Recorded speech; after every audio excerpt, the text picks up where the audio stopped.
আমি মনে করি বিয়ের পর নবদম্পতির আলাদা বাসায় শিফট হওয়া উচিত যদি সামর্থ্য থাকে। সামর্থ্য না থাকলেও চেষ্টা করা উচিত আলাদা থাকার ব্যবস্থা করার। কারণ বিয়ের পরের সময়টাই আসল সময় নিজেদেরকে ভালোভাবে জানার, বোঝার। আর এই জানবার বোঝার জন্য একান্ত সময়ের প্রয়োজন, যে সময়টা পরিবারের সাথে থাকলে পাওয়া সম্ভব না।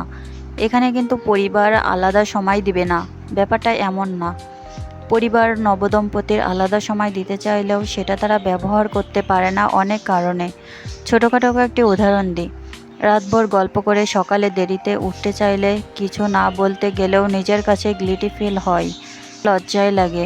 দুপুরে ভাত ঘুমের পর হয়তো একে অপরকে জড়িয়ে ধরে শুয়ে গল্প করছে, অমনি কেউ ডাক দিবে গেস্ট এসেছে নতুন বউকে দেখতে। সন্ধ্যায় কিংবা মধ্যরাতে বারান্দায় একে অপরকে জড়িয়ে ধরে বসে থাকতে পারা যায় না, কে কখন ডাক দিবে।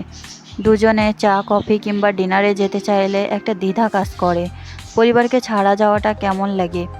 ছোট ভাই বোন থাকলে আরও খারাপ লাগে তাদেরকে রেখে যেতে।